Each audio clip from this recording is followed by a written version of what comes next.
Welcome to this roundtable on how to make Baltic studies less peripheral, which will be dedicated to scholarly research communication and public engagement.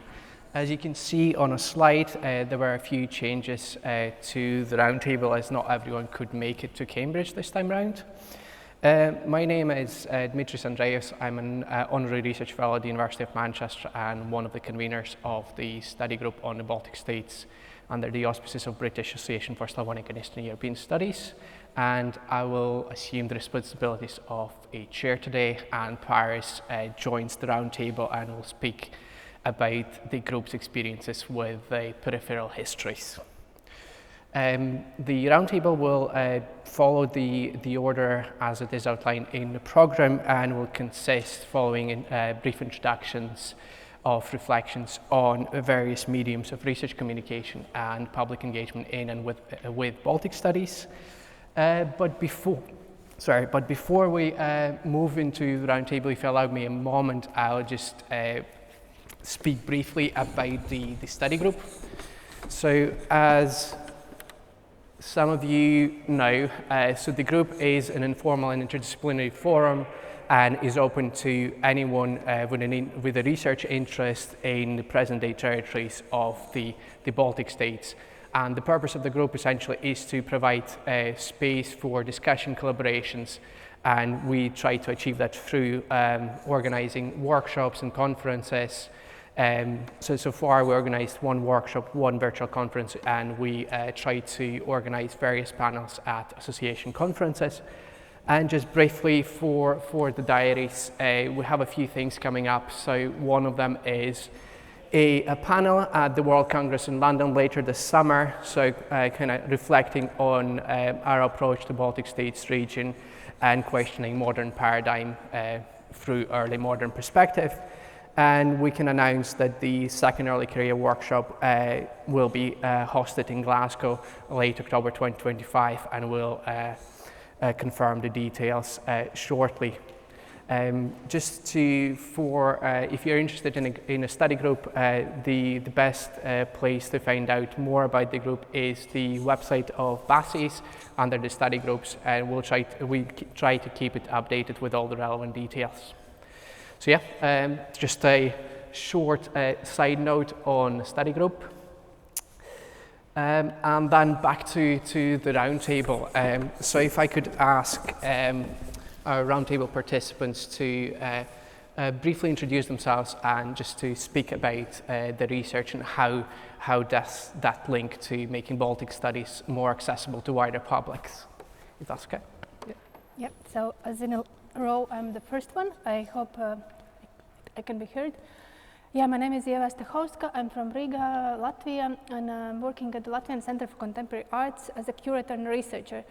And in that sense, I really feel that I'm in a hybrid position, that my identity is both to be a researcher and curator, and that's in that sense also to connect these worlds, both academic, but also like the one which is more scholarly world, and also the one which is more related with the arts, with the public space. And also the projects mostly been either involved or initiating, they are actually bridging these spheres and these worlds. And I was invited to this panel to particularly talk about the project. It was exhibition Difficult Past Connected World, but in general it's an exhibition which was taking place in all three Baltic capitals, in Riga, in Vilnius and in Tallinn last year. It was just part of the much more multi-layered and branched project with the title Communicating Difficult Pasts. And together with my collaborator, co-curator Margaret Talley from Tallinn, we really initiated this project not thinking that it would have such a lasting life and even impact. We started it at the end of 2018, and we are still continuing it. And somehow, I think it's really like the very illustrative example how can bringing together these different worlds, like scholarly and art worlds, having this task to I even would not call it to make Baltic region as less peripheral, but to connect knowledge, to connect creative energy, and in that sense to have the impact which at some point already is having this either the snowball effect or ripple effect, and is having I would say having a great impact of making lesser peripheral our region. Even though the main activities are still taking in the Baltics, but I think it's that connecting these powers, it's the main and even the starting step to get more also international and global. Okay. Yeah, Sophie. Hi everyone, I'm Sophie Qiaoyun Peng, and I'm from Glasgow Baltic Research Unit, also affiliated with University of Helsinki Department of Cultures. So I'm actually a textile historian, but currently it's really difficult to describe what exactly am I doing at the moment, because I do academic gigs. This is how I describe that. But I'm like, after my PhD, I just, you know, little by little, step by step, I started to explore new ideas and new ways of how can I apply what I, spend years to, reading books, articles, writing about Haapsalu and Estonian textile heritage. Of course, everything like I just described here now on the academic side is super important, as everyone here would agree with me. But because we are in a scholarly bubble, we're in academia, that is like we represent a very tiny, small part of population. And general public, most of them, from what I know and from what I observed, I don't think outside the academic bubble, people do, general public do understand what's happening inside the so-called ivory tower. And I noticed this at the ending stage of my PhD, and I just started to question myself. Yes, I spend so much time on Haapsalu, and Haapsalu people spend so much time to attend my interviews, helping out with my research projects. But what, if we want to, push Haapsalu onto the next stage to be, nice and continuously as a, living tradition for another 200 years, what can we do and what can I do? And that was the very point I started to explore the art path, because I think that compared to academic articles, which is very important, if I want to make, broader, if I want to communicate with broader general public, I will have to find a way that would, from a semiotic aspect, that would be easier to understand, and also makes, people just have a look at what, your work. They don't have to spend hours to read and understand your thoughts or understand why Haapsalu is important. So I choose this visual path. And my exhibition is over there. Please allow me to do this self-promotion here. So after this panel, if you're interested in what I'm talking about here, you can just, through this door and you will see the exhibition over there. Please leave your thoughts and comments on the guest book, and there's some really nice chocolates over there. Right, and talking about how to link, different communities, the communities that I study, because I'm, during my PhD years, I've been working with Haapsalu community for several years, actually, quite some time, but also Haapsalu lace is only half part of my PhD. Another half is Shetland lace, all the way up north on the northmost point of British Isles. So by comparing these two cases and working with two different communities, like one is within the Baltic zone, another one is probably have got nothing to do with Baltics, but I can explain later. It's really not as one may imagine that, okay, Shetland and Haapsalu, they look completely irrelevant, but it's not true. But let's come back to the topic. So by having a PhD like, you know, half Baltic, half non-Baltic, I realized, yes, we are not only in academic bubble, you know, scholarly bubble. Sometimes as a Baltic studies scholar and Baltic studies specialist, sometimes we may get trapped in a Baltic bubble.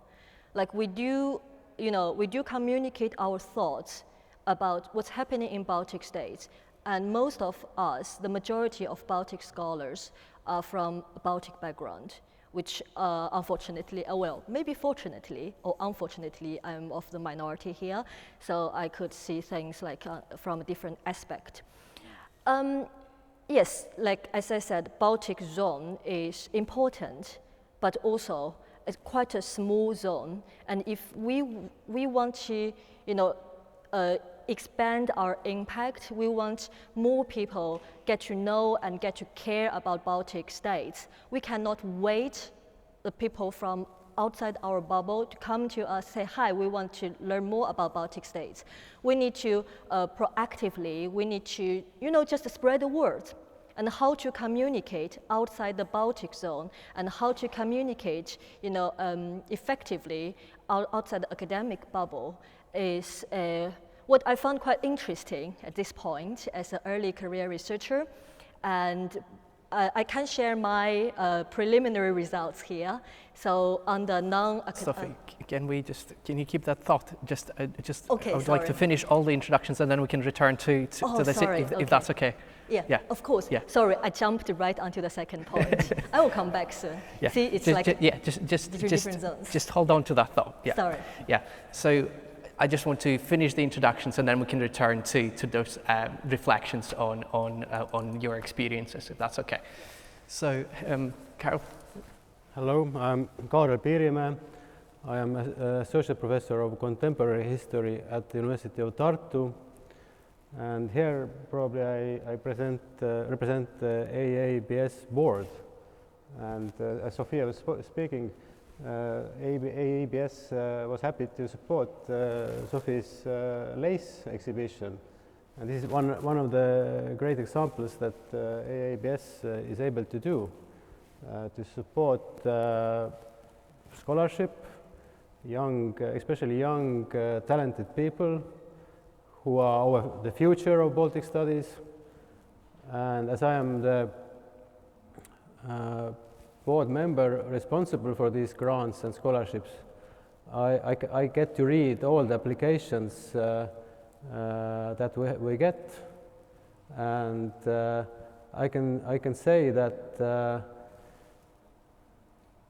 are lots of very talented young people who are engaged in Baltic studies, and if you read their papers, you become really optimistic about the future of our field, and also the public part of what we do, because a lot of the projects are actually engaging with the wider public. And my own history about that, maybe it started from here in Cambridge, in 2005, when I started MPhil and later PhD here in this town. And perhaps I was the only one in Cambridge to study something that was related to Baltic states. And in the whole of England, maybe there was one more, and that was Donatas Kupčiūnas. Of course, maybe it's exaggeration, but then the Baltic problems were really not in the minds of people here, you could say that. And this, as you can see, has changed in a major way, where you have a Baltic program at this university, great university. And we are in this great hall in the center of the town. So things are moving in the right direction, and we'll surely speak more about what we can do further. Thank you. Ben, if you don't mind. Sure. Hi everyone, my name is Ben Gardner-Gill. I am the Assistant Director for Outreach and Engagement for the Association for the Advancement of Baltic Studies. It is a long title. What essentially means is that I do all of the external communications for AABS. So all the social media, web, newsletters, and the podcast, the Baltic Ways podcast, which is the primary thing I'm here to talk about today. I'll leave some sort of industry tricks, and if you want to get into podcasting, how to do it, to later in the roundtable. But briefly, a little bit about Baltic Ways. So Baltic Ways started just a few years ago. We are now 28 episodes in, I believe. Most recent one just published earlier this week. The purpose of the Baltic Ways podcast is not to reach a purely academic audience. It is to reach an interested lay audience while also retaining interested academics who might like to come along for the ride. And so what we know of our audience is that we've managed to achieve this so far. In terms of the metrics, we're performing quite well, but there's always room to grow. And so part of what I'm constantly thinking about is how do we, as the association, we as the Baltic Studies community, best communicate what we're doing to the public. And as I will harp on later on in future responses, the answer is always to think about your audience first and foremost. Who are you trying to reach? Where are they? What kinds of messages will they be receptive to? Because as soon as you lose sight of that, you will be unsuccessful. 99% of the time you might get lucky, but most of the time you will be unsuccessful. So keeping the audience first and foremost. Baltic Ways is a fairly traditional podcast structure to the extent that there is tradition in a medium that is just over a decade old. It is the standard interview structure with one interviewer and between 1 and 3 guests. There are lots of different structures of podcasts out there I can get into otherwise, but that is the most basic form and the most successful form for a reason, because it allows the guests to best display their passion, which is what gets people to come back and gets people to engage and really absorb whatever it is that they are trying to communicate. So I will leave it there, and we'll have more to say later. Yep, thank you. And last but not least, Paris. Hi, I'm Peng Chen. I'm currently a postdoc at University of Birmingham. I'm also part of the brilliant BASI's Baltic Study Group. Follow us on Blue Sky and Facebook. So I am originally from Taiwan, and so in the earlier career stage, I also started to write the topics that I am interested in, generally more about the Baltics, but also broadly about Eastern Central Europe to a Taiwanese audience via the form of an online website on the largest newspaper in Taiwan. So really, the intended audience would have interest in an area that most Taiwanese audience would have heard of, but the idea stays on very sort of general, stereotypical ground. So when the Baltic Study Group had this idea to collaborate with Peripheral Histories, which is by the the BASI's Eurasian Study Group, to have a collaboration. And what we were thinking is to really highlight on a lot of the amazing research that a new generation of researchers have been doing on Baltic states, and we want them to not be scattered all across Peripheral Histories block, which might be difficult for readers who are particularly interested in the Baltics to find, but we want them to be in a series, so then there would be like constant exposure to push for the Baltic Study Group's agenda. So what we did is to really go out to find, to get into contact with people, see if they are interested in writing a blog that is between 1,200 words to 1,800 words on their research, on the topic that they're interested in, which is meant for an academic audience that is not necessarily very knowledgeable about your area. And we've got quite a few of those contributions, and you can definitely check them out themselves later on Peripheral History website. Yeah, perfect. And just getting then to kind of, you know, your reflections, this experiences, certain things that you already began to mention. If I may, just a general question, then what are those potential opportunities and challenges for researchers looking to use alternative mediums of communication, and as well various ways of public engagement? Obviously, we you know, audiences were mentioned, you know, certain mediums were mentioned. So yeah, the floor is yours. In no particular order. Whoever wants to go first? Maybe 4 or 5 minutes. I can start, just to follow the previous kind of order. But yeah, so as already mentioned, I'm mostly curator and researcher, so the experience I can share is mostly related to the projects which include indeed engagement with the broader audiences, with the public, and also when thinking about this project, Communicating a Difficult Past, we had a lot of different activities. We started with summer school, which so it's on one hand it's rather limited audience, but very keen, very engaged, very interested in subjects we aim to discuss. Then we continued with symposium that focused on so Communicating a Difficult Past. It's of course it's very much related to memory studies and also trauma studies. So Prisms of Silence was bringing a symposium, bringing together researchers and artists, and that was very clear tactics we chose together with Margaret Tully, the other curator, that indeed our aim was to try to find new ways how to deal with these subjects and how to engage both scholarly world and art world, and through art world also much broader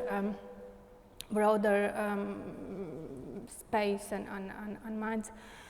And but then it was also a lot of workshops, public performances, but still the most public events were exhibitions, and as I mentioned, we organized 3 exhibitions in all 3 Baltic capitals, and so it kind of opens some sort of set of I would not say problems, but issues and challenges.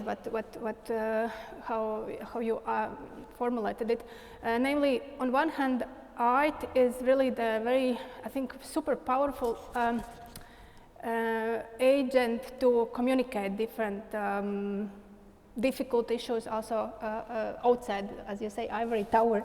But on the other hand, it faces its own problems, and still very often contemporary art is not so easy to grasp, and therefore we really aimed to and struggled to thinking how really communicate these different and also difficult issues to the public in a very conscious way, trying to find art language which can approach different audiences, also on a very purposeful way to speak, not just to speak, but approach like young audiences, minorities. For example, the last exhibition in Tallinn, it was not our choice, but it was taking place not in the city center, but in Lasnamäe, which is a suburb of Tallinn, which was built during the socialist times, and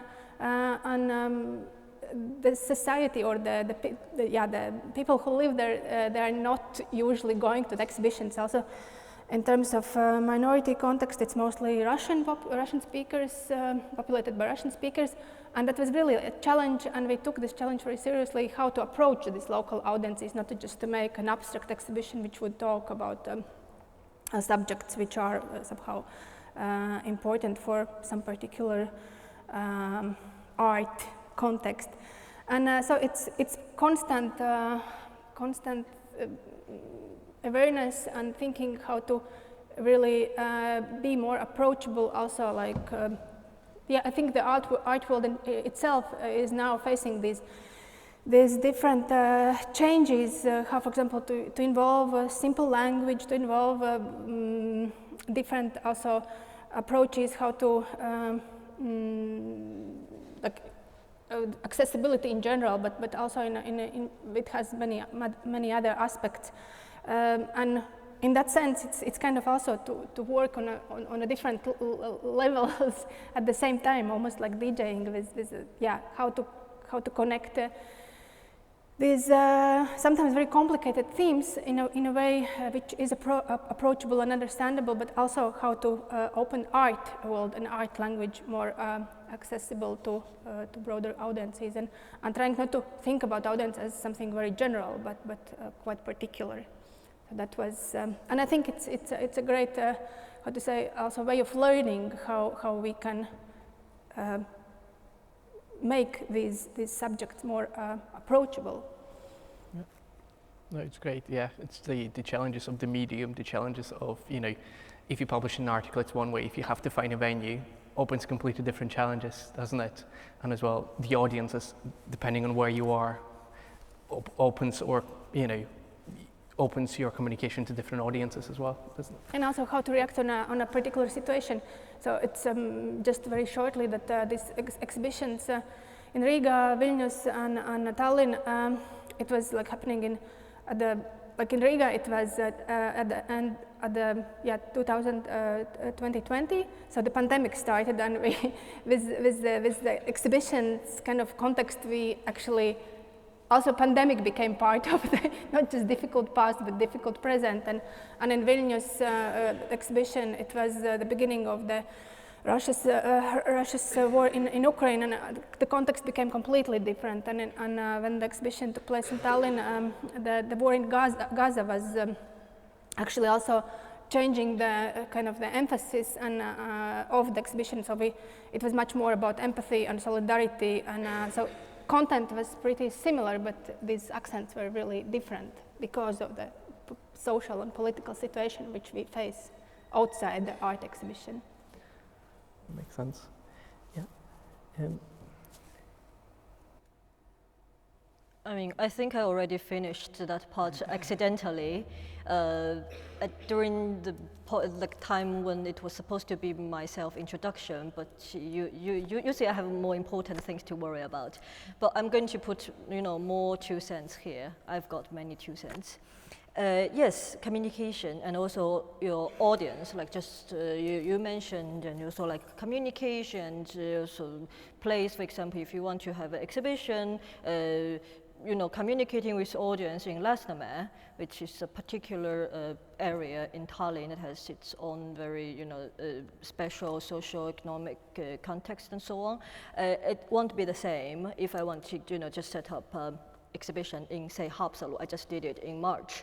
So I think this is a really good point, and we can just push it one step forward to think in a way that if we want to do something like for general, like to communicate with general public, general audience, not academic audience, how can we, you know, because we are used to how to, you know, explain things in academic way, but sometimes it won't work outside our bubble. We have to change our strategies. And we need to do, for example, the reason why I decided, okay, for this Haapsalu lace, I'm going to do in forms of photo exhibition, because this is the fastest way. Like, people just go there and have a look, nice, very beautiful lace, and then they like, you get their attention, they got interested, and then you can start to explain to them why Haapsalu lace is so important, and why why people need care more about heritage and local identity, like how things, you know, the narratives and the links between each other. Of course, then this happens naturally. But if I just approach the general audience saying, hey, do you want to listen to my 2-hour lecture about the semiotic importance of Haapsalu lace? Nobody will come. So see, it's literally the same thing, but in different forms. And just by giving this very random example, I think I hope it may explain the importance of first, you know, the ways of like within academia and out with academia are completely different. And secondly, the most important thing as of non-academic communication personal idea, but it works, is to how to get people's attention in the world that we're currently living in, the world of TikTok, the world of fast food like information, the world of AI. I have mixed feelings about AI and so on, but in this type of world, like the current world that we're living in, attention is the most valuable source. And if you get people's attention, you get everything you want. That's all. Maybe to follow up on that, if I can ask maybe Ben to reflect, just to link into the... On attention, yeah. So I'll speak about attention in the context of sort of the two opportunities and two challenges that podcasts present as a medium generally, and then how those translate specifically to academic topics being discussed with lay audiences. And one thing that I will start by highlighting is what constitutes a general public. And from the world of communications, there is no such thing as a general public. Even in the examples that Sophie highlighted, right, if you're thinking about Haapsalu versus Lasnamäe, those are two very different audiences. Neither of them is a general public. If you are thinking about the Estonian general public, that's not a thing, right? As any Estonian will tell you, as anyone who studies Estonia will tell you.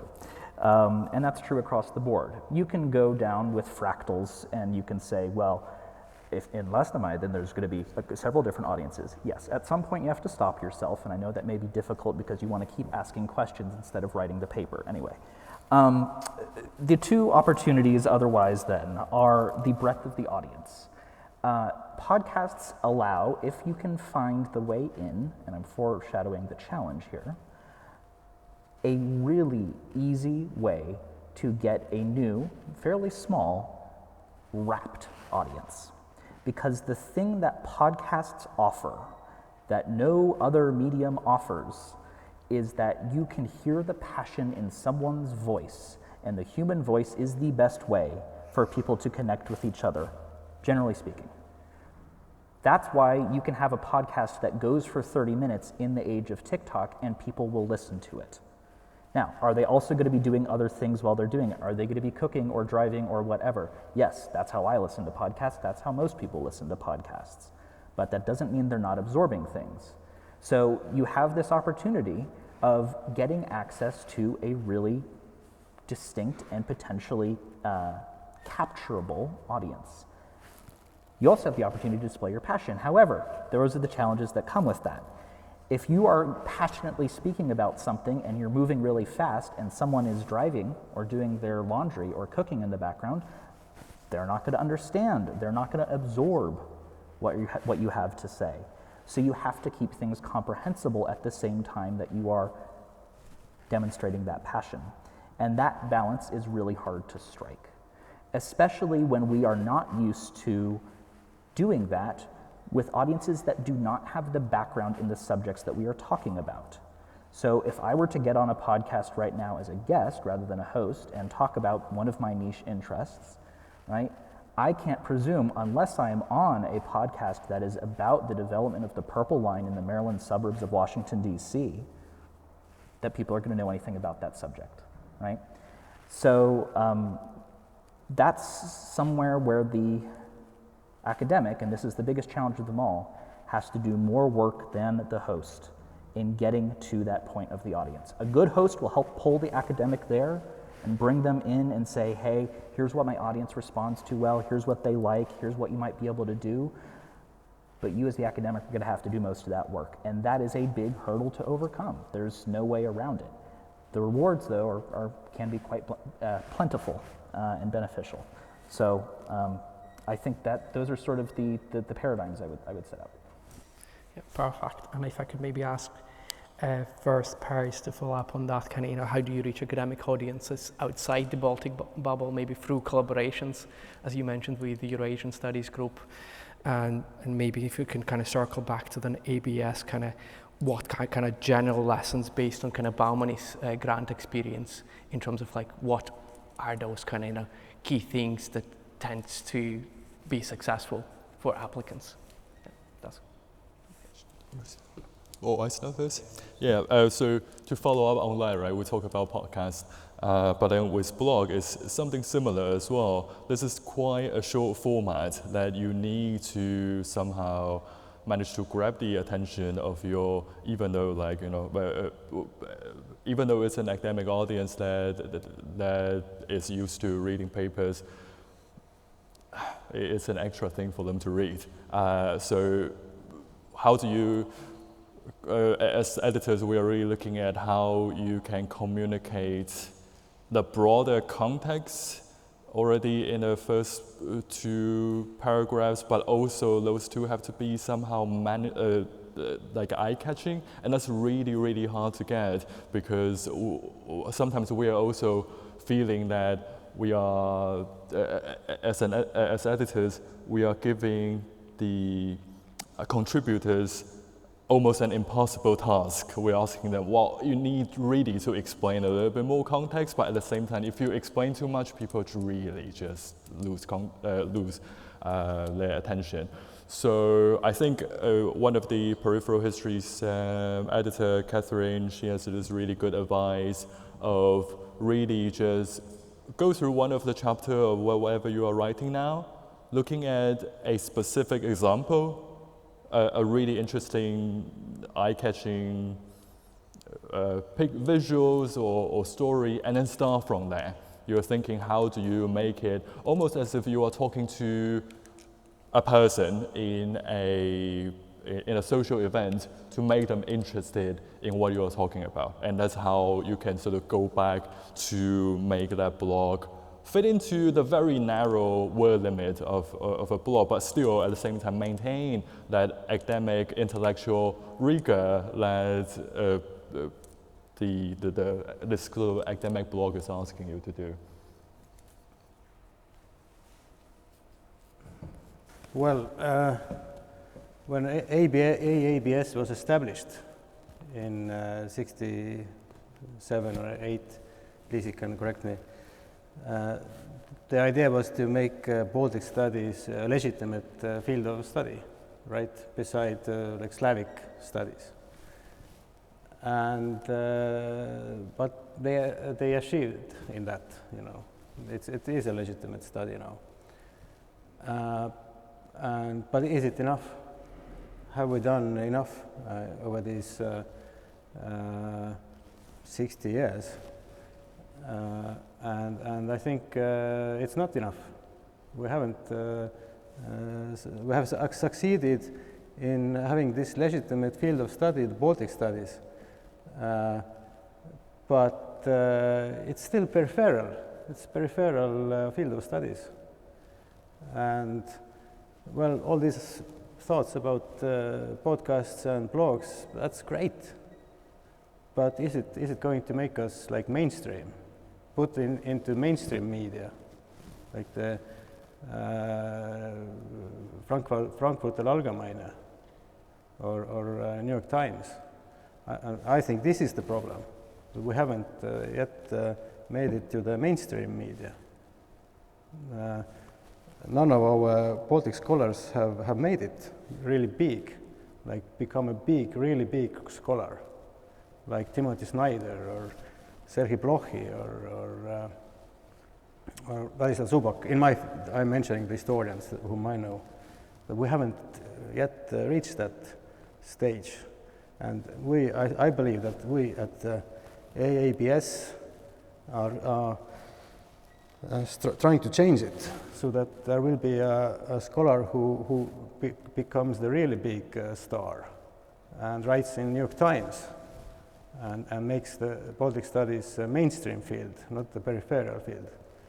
And if podcasts and tweets contribute that, it's very good. But I think it's only added.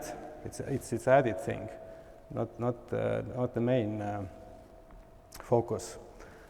And what is at stake is the Baltic perspective and Baltic histories present in the international politics and in the consciousness and are we historic nations in the sense of Karl Marx? And AABS was able to establish us as historic nations during the Cold War. But, and even later, there have been a lot of good scholarship from Baltic scholars on history and other issues. But it's still not enough. You know, things are changing, and people tend to forget. And today's world is you know, post-truth world, and we have to put something extra on that. And I think there are two things that we need to do. One is to have a really big presence in the media, like major presence in mainstream media. Have these strong public figures from the Baltic states. And then we need to have, and I'm speaking about history, we need to do general histories and histories of other countries, not just Baltic countries. It's a peripheral thing. We need to establish us as scholars of German history, for example, or US history. Okay, no, it makes sense. I mean, it's again links back to this breaking out of the Baltic bubble, whether it's an academic Baltic bubble or kind of, you know, a more of a journalistic one. And obviously, journalism is one way how you can try and do that, and that would be obviously one more medium. But I think the kind of just the lesson is, and the experience of Difficult Past and Connected Worlds project also shows that, you know, all that we spoke about, it is not to replace, you know, what academics already do, and ways how you can become a successful communicator as an academic. It's something you add on, and you have to be as well, you know, purposeful with the medium and the audiences you're trying to reach, if you would agree. I have another 2 cents. As I said, I've got many 2 cents. So yeah, just to follow about, you know, we need a star in our area, Baltic Studies area and so on. This actually reminded me of Brubaker, because everybody, every time, like, I remember when I was doing my essay and I was doing a master's one course, my supervisor, David Smith, he was, you know, teaching us this nationalism 101 stuff. And it was like, everybody would be like, Brubaker. If you want to write your essay, you cannot really skip Brubaker. And I was like, yeah, this thought just hit me, like these 2 cents just fall into my pocket just now. Yes, Baltic states, small states. We need more limelights. We need, as I just, you know, explained during the session, like during my speech when it was supposed to be my self-introduction. Yeah, it's like we need to proactively to go outside to just, you know, have our presence in, say, general history, have our presence in European studies, have our presence in everywhere that is not just the Baltic studies bubble, because we cannot we cannot just, you know, rely on other people. Okay, suddenly someone got interested in Baltic states and then approach us. No, things won't work in that way. And if we want to make Baltic studies no longer peripheral in the future, we need to be more active, and we need to not only just do Baltic studies, but my personal approach is that this is why at Helsinki University, my affiliation is with the Department of Cultures. Because I'm like knocking every door. So I was like, hey, do you want to listen to something interesting about Estonia? Yeah, why I need to learn about Estonia? Yeah, because you see how I sold Estonia to those ethnologists, to those Finnish people. They may be, okay, we know Estonia is our southern neighbor, but why Estonia is this important? Then I will start to explain, hey, you know how Haapsalu preserved their lace tradition for 200 years because they have this master tradition, and this can be this has theoretical importance. This is how I sold Haapsalu lace. Outside Haapsalu, outside, not sold hopsol lace like, you know, the lace piece, but this idea outside Estonia, and made people who may never heard about hopsol lace or never hear very little about Estonia or care very little, because once someone's interested, they will ask more questions, and this is how we push what we study, like, you know, Baltic studies, we push this outside the so-called peripheral zone. And this is my method, and I'm just sharing here as my 2 cents. No, it's a great example, and correct me if I'm wrong, I'm also thinking back to Brubaker, like triadic nexus, how theoretically it's been refined, right, by David Smith and a few colleagues at Glasgow, right, so that's one way how you can use the Baltic states, the area studies, but you build on that and you make those larger contributions to nationalism studies or whatever the field you are linked to. Great thoughts. If you don't mind, maybe we can open the floor to some of the questions or comments, and then we can just see if we can have a further discussion on. Just meanwhile, maybe before we have the questions, also wanted to, in a way, to respond to this. What you said that Baltic studies should get more central, more like almost like blockbuster level. But coming from the art world, I would rather I would rather a bit challenge this perspective, because in the art worlds we speak a lot about this need for horizontality, and that is this term introduced by Polish scholar. Art scholar Piotr Piotrowski, and then here I'm just very generally will rephrase what he was saying, that actually being peripheral, it has a lot of also benefits, because from the periphery you can see the picture much better than from the center. And of course I think we want to really change the world, that there is always this hegemonic power, and especially now we with the US policy, we see that suddenly things can, like what has been very, very slowly developing as more democratic, suddenly can be destroyed in a few weeks. But I think this, being peripheral is not always a bad thing. And it also in context of Baltic studies, I would say that we will, yes, it's our almost like role to be this close other, both in context of Eastern Europe, in context of Nordic Europe, of Europe in general. But it's actually, I see that in the last years there's much more collaboration between the Baltic states, between scholars, between artists, and it has enormous power, and it's like the stronger this so-called periphery is becoming, somehow it also changes its position in a much more global scale. So I would not kind of necessarily agree with you that we should kind of completely change this from peripheral to central, because this peripheral central is also, maybe not the only perspective we can use. Good point. Do we have any questions, any comments?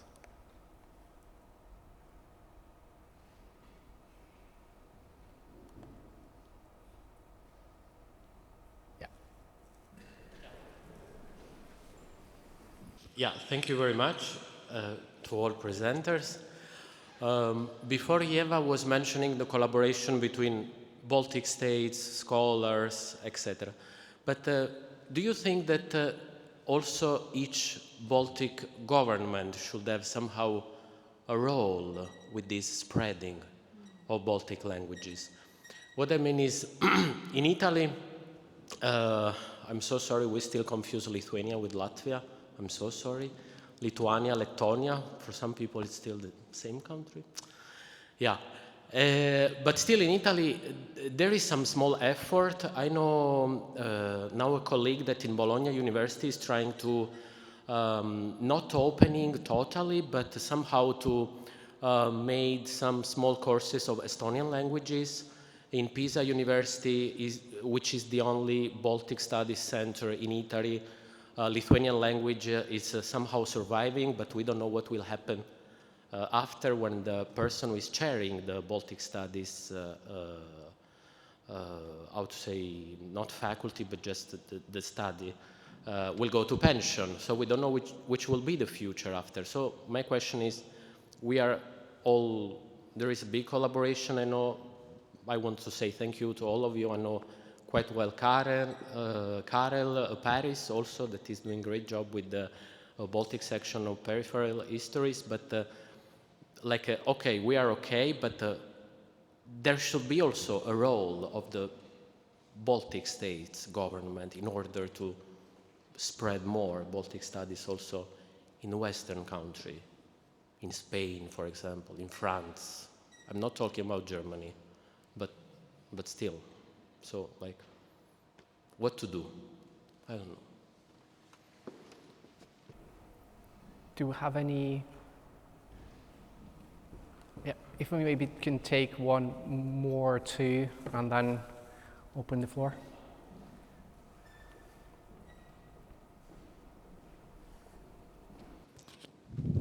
Thank you so much. It's been a really interesting roundtable so far. I also wanted to add to what Kaarel brought up. I agree with you, I hear you, and I think that is entirely true that we do have to nurture the next big scholars, and hopefully they will come. That being said, I think there are some things that we can do in the meantime, and one of the things that we can do, most of us know some of the big names, right? And I myself, I'm very fortunate to be right now at the university where we have some big names. And what has worked very well for us is to bring in more Baltic scholars, more Baltic politicians, more Baltic ambassadors, and put them into the same room with those big names, so that those big names in turn can, get better informed about Baltic affairs. They often become more passionate because of those meetings and joint projects and so on. So I feel like there's some things that we can do to already leverage the network of people that we know. Okay. Yeah.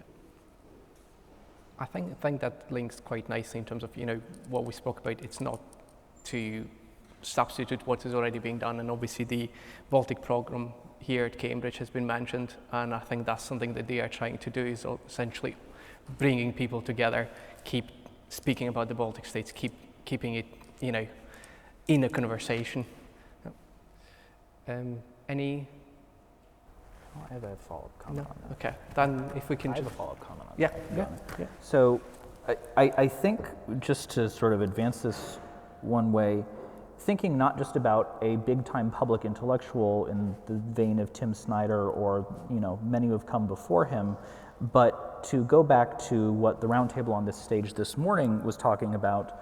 What is the effect that we have outside of academia? What is the effect that we have on policy? What is the effect that we have on decision makers? Because that is one path to doing that, is by being a public intellectual and influencing the thought of those decision makers, which Tim Snyder does, and which is done by putting Balticists in the same room as people who make those decisions.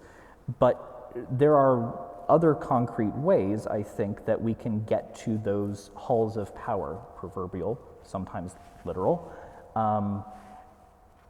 One highlight of the Baltic ways in the last couple of years is that we learned we had a small but not insubstantial portion of our audience working within the US Congress who were learning about the Baltic states in part through our podcast.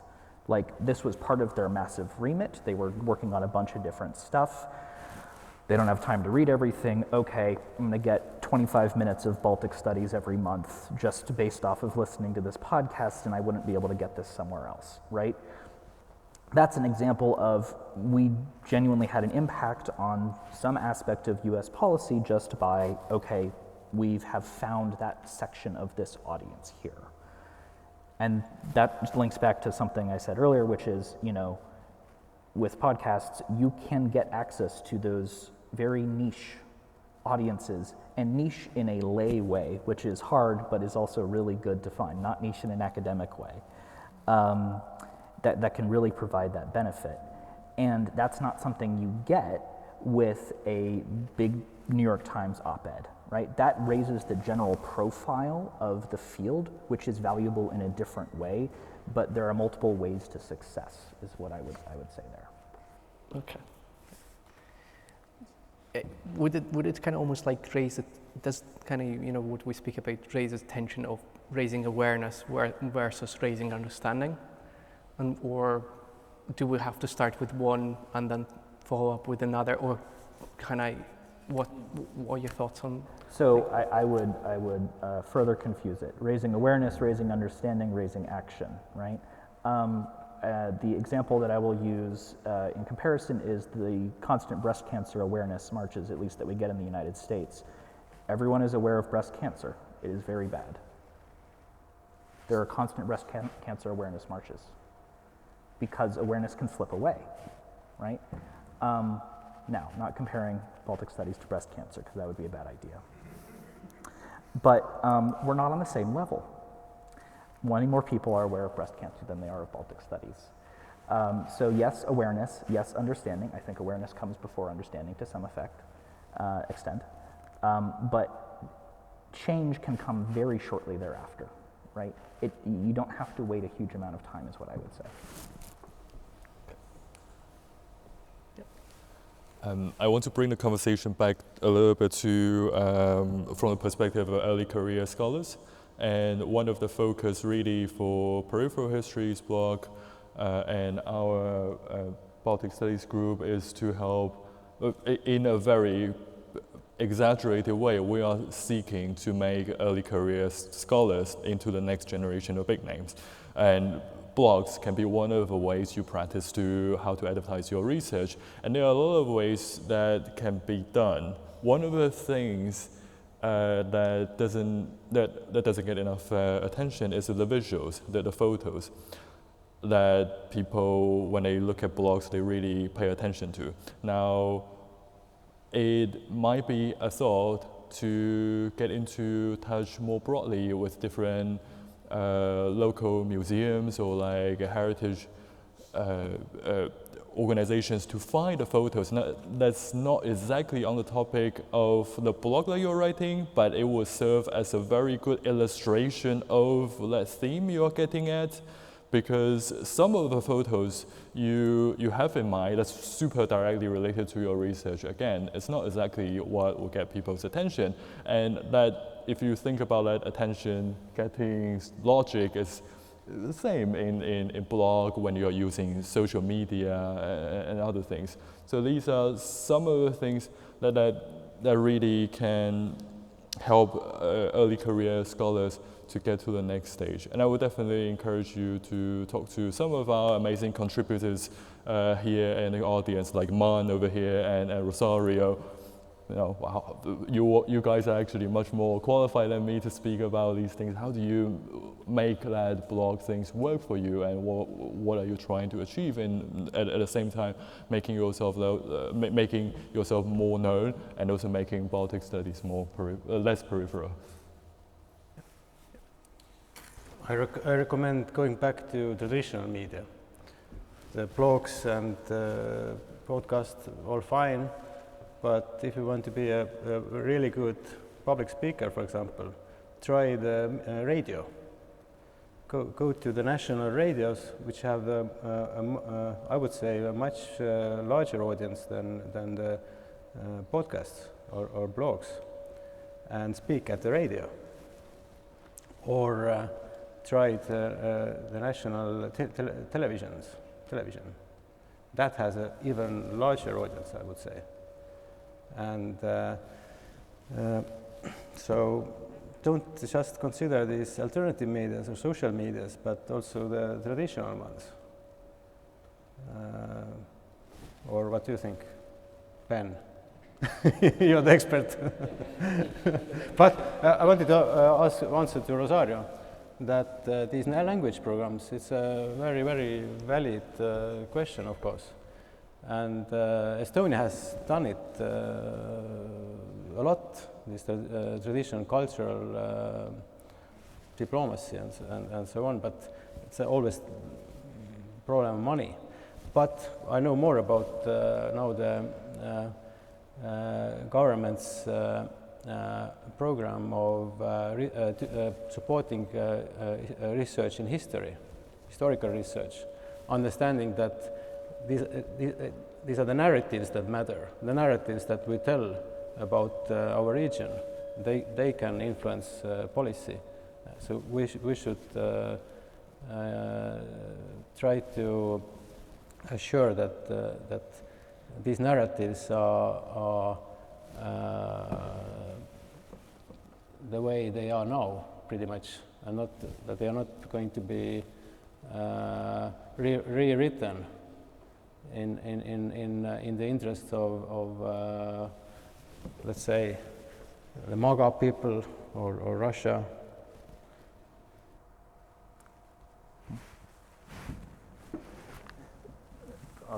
Sure. I think Martin wants to add something. About policy and impacting policy, what Kaarel mentioned, Martin Škaprāns, University of Latvia. I was thinking about the potential of all those think tanks that are partly or fully involved in the field of Baltic studies, to what extent actually they agree and are aware of the fact that they are also part and parcel of this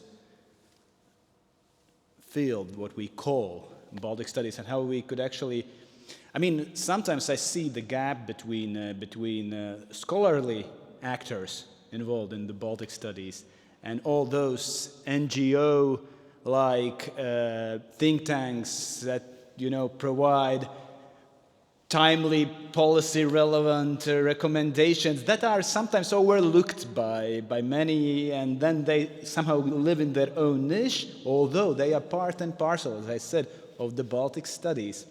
And I think strategically thinking, I think it's maybe a question also to the panel. Do you see any strategy how you can somehow, you know, capitalize from these kind of actors in the field? Yeah, it's a good question about collaboration, essentially. Do you want to go? First. Okay. I'll be brief. First, to Kaarel's question about sort of traditional versus other media. No, I completely disagree. No, I'm just joking. No, traditional media has an incredibly important place, but this is where I have to confess my Americanness, where you have a population of 335 million people. You have, I want to say, how many dozens of major media markets, right? There is, and this goes back to my point about a general public, there is no national broadcast channel in the United States, right?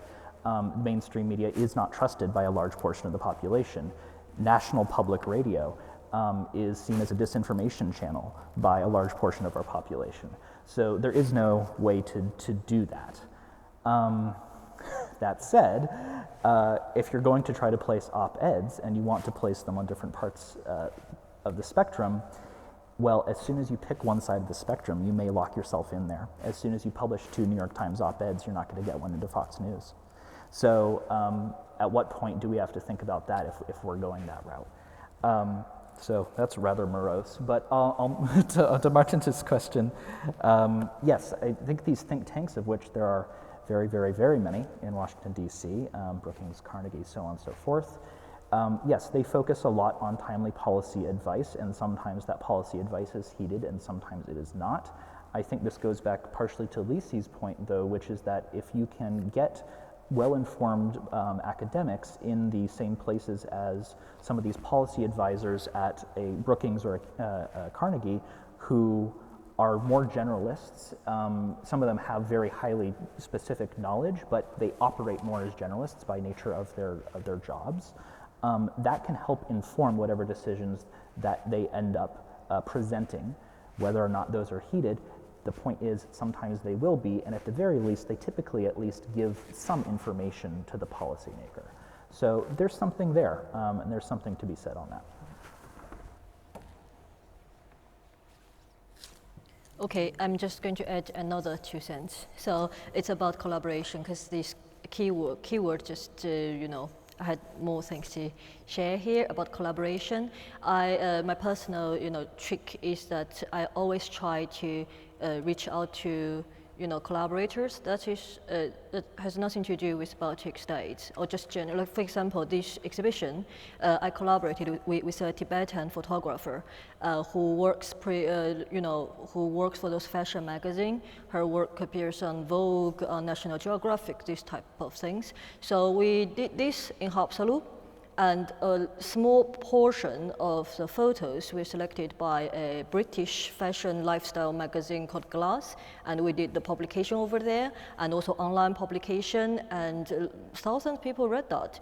And of course, I did not approach this British magazine, Glass editor. Well, we published on the Glass, but the Chinese edition, so not the English edition. That's a different story. But I approached that editor. I was like, hey, we have this fine art. We have this really nice 200 years, with royal connections, Swedish royal. I made it fancy, and I caught their attention. And they were like, oh, but we've never heard about Haapsalu lace. I was like, yeah, it's Baltic, the northeastern European delicacy, this type of thing.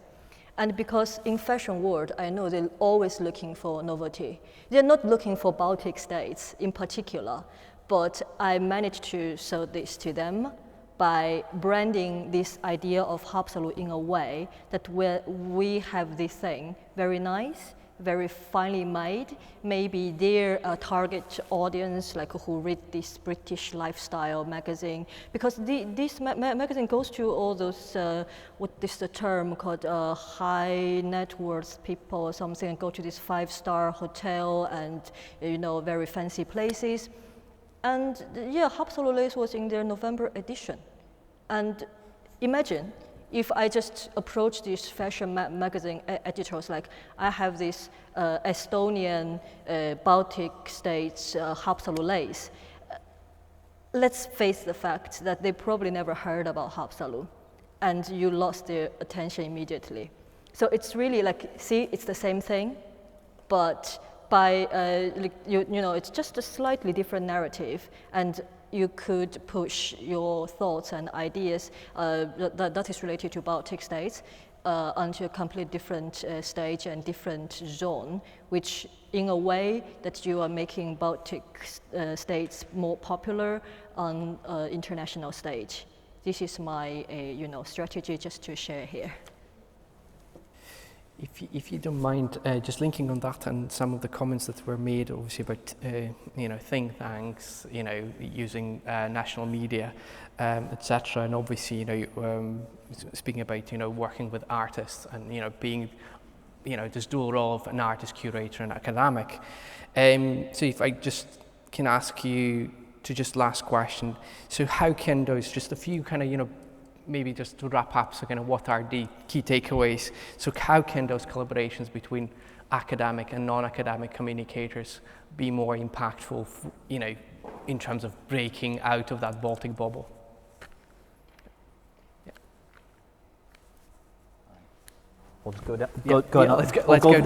Let's go down the line really briefly. Let's go down the line. So I alluded to it in my first initial remarks, which is that the academic is going to have to do more of the work to meet in the middle. It is not going to be a 50-50 effort. I'm sorry to tell you that that's the truth.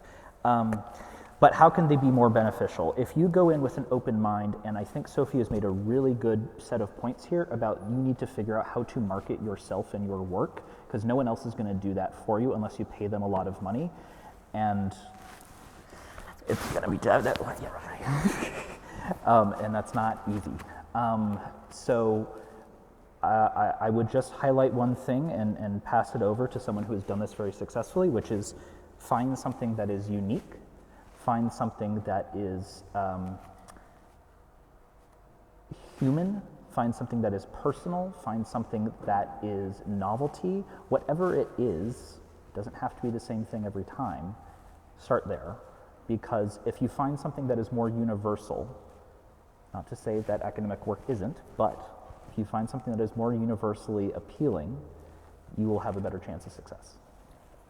I 100% agree with the universally appealing. I want to add one point here. Like when you want to sell your idea about Baltic states, Baltic studies, to someone that is not in our Baltic community, You don't have to, specify that, yeah, we're here to sell your idea of Baltic states. They may not be interested. But my strategy, again, is like I always think, what would interest them? Like, for example, this British fashion magazine. They're interested in something finely made with royal connections, very difficult to make, and not very, easy to get. High fashion, luxury. This is how I sold Haapsalu lace, right? So imagine if you want to sell things like, I can share, like now I'm trying to sell this laulupidu idea to National Geographic. Of course, I'm not going to tell them, yeah, because I research, Estonia. Estonia, small state, right? Laulupidu, very important to us, but maybe not to, for National Geographic, you need to think about something more appealing. What I'm going to do is that I'm actually doing this now. Like I'm just, instead of laulupidu and the Baltic singing tradition choir, something like that, the idea I'm selling here is about music in different forms, the importance of music in everyday life, to form a solid community, and how music works as a way to link people together. And this is exactly the idea that media like National Geographic, they would be interested in. They promote destinations, they promote interesting traditions to attract people to visit a particular place, not because Estonia is Estonia, it's because Estonia offers something that is universal, that would, as a random person from, say, Peru or from Brazil, they would find something interesting and similar to their own culture, and they will come. And this is my trick, strategy, tips, you call it, but this is my 2 cents. If I can use my chair powers, if we can break the line and start from the back, yeah, because you wanted to, yeah. Oh, okay, thanks. Well, I'm not in the Baltic bubble, but the Estonian bubble. But if you ask in general terms how you engage with the public that is not existing for the construct, but okay, still, or audiences, then as a scholar, you should, at least I have done it, that be aware that you are responsible for a community. Well, it's a question what the community is, of course. But we can discuss it at the coffee table. But as an historian, you have to be aware that everyone has a basic need for stories. It's a basic need that we will, from the childhood onwards. And historian must meet that demand for stories. And the story is about where are we going, what's going to be in the future, where we are coming, what's going on at the moment, and where we are heading to.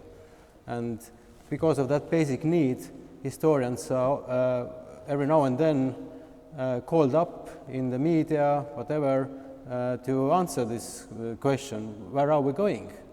And especially in times of crisis, you get these calls from the journalists that now we need you to say something. And you have to do it because it's your responsibility as an historian, as a scholar. And the trick is to always speak in a very simple terms. I apply that to scholarship as well. Everyone doesn't need to do it, but when you are in media, you have to speak very clearly and in very simple terms. And my test is that I go to sauna in an Estonian village, and I always try to remember if these guys in the sauna would understand me. And if they probably will, then it's okay,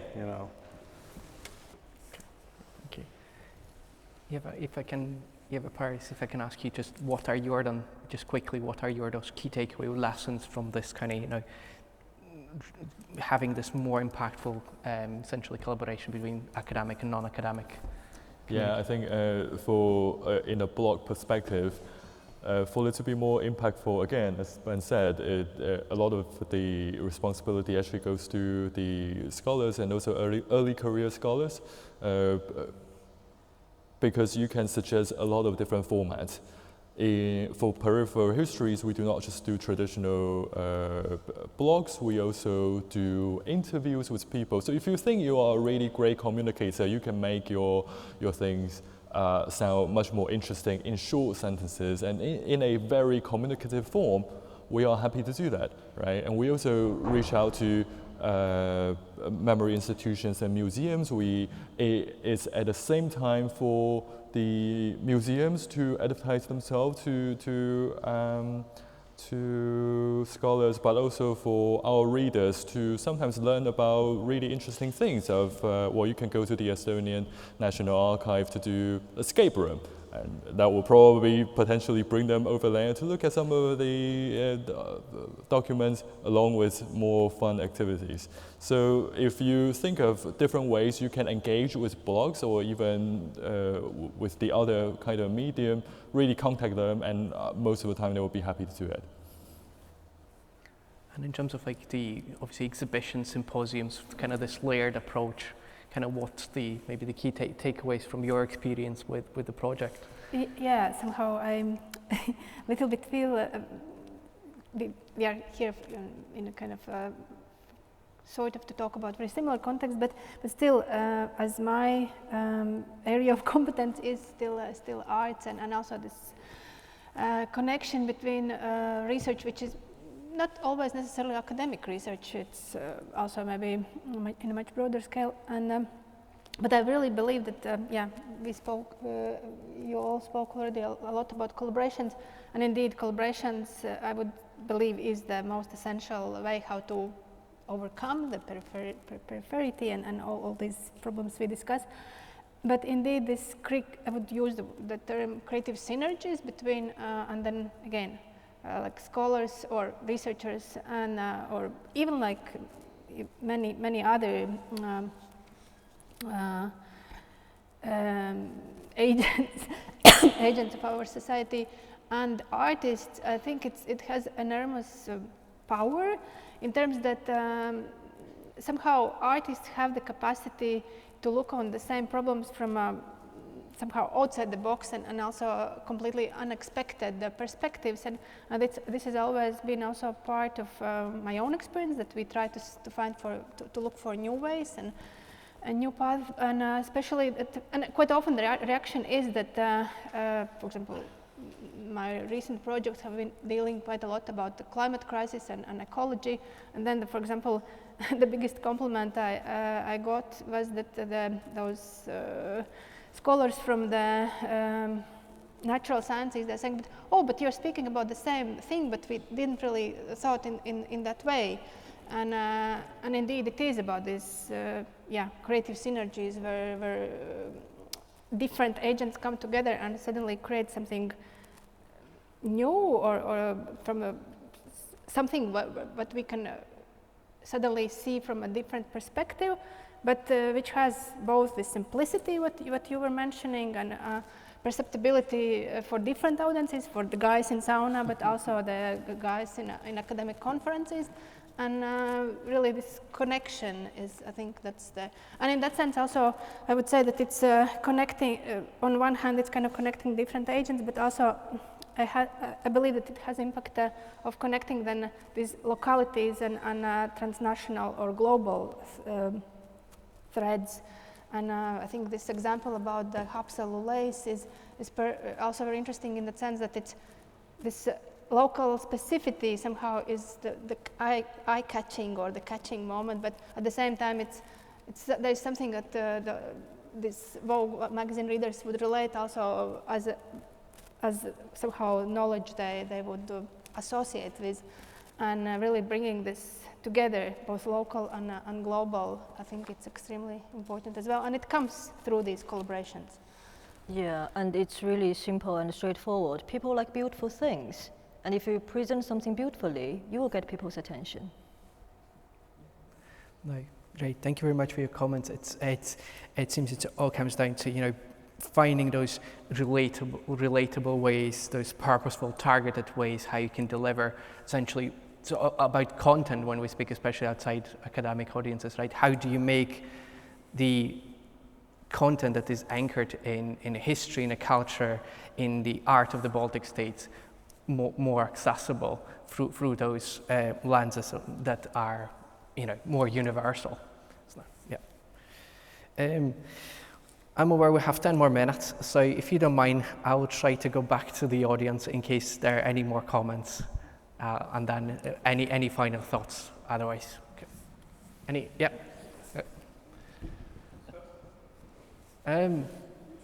Yeah, who was first? I think far left. Far left. There we go. Thank you for the talk. Ieva from the University of Tartu.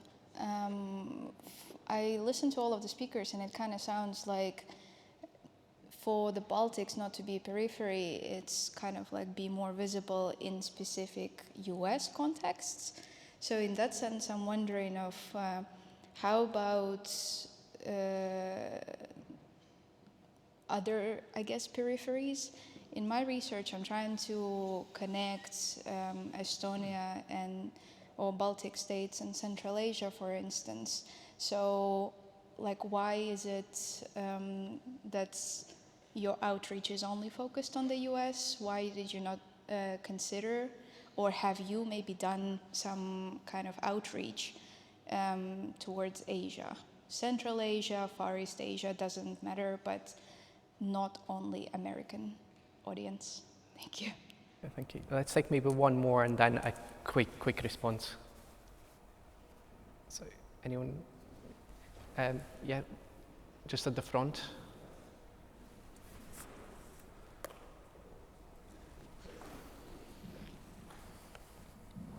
Hi, I'm Madeline Markey. I'm from the publisher Taylor and Francis, so we published Journal of Baltic Studies. I was just wondering, in terms of reaching general audiences, to what extent you or the Baltic Studies community were engaging with Wikipedia, as that seems to be one way that we can, really reach a lay audience. I was just, looking up Hupsal lace, and there's a Hupsal scarf Wikipedia page, but it looks like it could be, massively extended there. Also thinking about, obviously we're looking at these alternative content types, alternative ways of getting knowledge out there. Does there need to be more recognition from institutions, from research assessment frameworks, those sorts of things, tenure committees, about getting your research out there in other ways that aren't standard research articles or book chapters? And then something I've seen with other area studies societies is developing bases of resources for primary and secondary education for teachers to use in their teaching. So sort of raising awareness about different cultures and issues from a much earlier age, and then hopefully developing knowledge, onto a later stage. So, sorry, a couple of things there. Okay, thank you. Yeah. So if any quick, again, linking back to, I guess, these audiences, discoverability, relatability of yeah. I'll start super briefly with the first question. Thank you for that question. And I do want to clarify, so AABS was founded in the United States and served by largely diaspora communities. So that's sort of was the natural origin. Our largest audiences are in the English-speaking world, just by nature of that is the language of the internet. And so while we do have audiences across the world, we have an active Australasia chapter, in fact. It's just the nature of, frankly, resources and where can we go and who ultimately then latches onto that message in part. It's not perfect by any means, but it's also not just focused on the United States. And on Madeline's question briefly, editing Wikipedia is a really interesting idea. The problem with Wikipedia is that it's Wikipedia. And so for disseminating general knowledge, I think that is a really interesting strategy. But the effort required to go through Wikipedia censors, I think, has to be managed with the fact that it is the quite opposite of a targeted audience and a targeted communications approach. And so that while that may be beneficial for something at a top level where like there is basic information that is just doesn't exist on the internet, okay, maybe go to Wikipedia for that. I think from my perspective, putting any more time than that into the site is probably not within the bounds of a smaller field. stop there. Yeah. Anyone else wants to? Yeah, I thank you for that question about sort of why the outreach and why is the outreach kind of focusing on an Anglophone audience. I'm from Taiwan. I feel like, and this is not based on any sort of professional engagement with that, but I do feel, for example, when Lithuania was fastly changing its relationship with Taiwan a few years ago, there was a huge interest in Taiwan about things not only Lithuanian but also Baltic. It often manifested in food, which is our national obsession, but I feel there was a chance that really could be used to push for more academic collaborations, and not just by these bilateral grants that, of course, the Lithuania and Taiwan all set up, but it's really based on how scholars can use the opportunity to really push what they are researching onto Taiwanese and more Asian audiences. That would be really great. And then about, thank you for your question as well. I was thinking, as an early career scholar, and you're engaging with this new UK system of managing your publication online, the Pure system, which is, I think, is now quite widely used in UK universities. It doesn't have an automatic category over there to recognize a blog that is of an academic bent, right? You do spend a lot of the time trying to make your research academically vigorous, but also communicative in a short amount of time. That is for our, as an editor, but also, of course, for our contributors, you spend a crazy amount of time on it. If you can try to put it onto the system, and sometimes it's subjected to institutional approval, there will be an administrator over there asking you the reason why you're putting this on. Put that reason forward. If there are more and more early career scholars are doing this, right, even though it's not, I've checked the University of Birmingham guideline, I've checked like other university guideline, it's not obviously in there, but arguably it could be there if the more and more people are doing it and pushing forward have been the efforts that we've been making to make Baltic studies and our research more less peripheral, then I think that will become a norm in the future. Okay, any last thoughts? No, but okay. Well, I think that's like the Paris, thanks for your answer as well, because that kind of links back to one of the comments about the government, the role of governments perhaps. You know, it's kind of, you know, those relationships, bilateral relationships, build awareness, and you can build on that awareness in terms of further collaborations. So yeah, now if there, I guess we don't even have time for any more questions, then I would just like to thank all the panelists for sharing their thoughts and experiences with the topic. And thank everyone who had any comments and questions. Otherwise, yeah, thank you very much.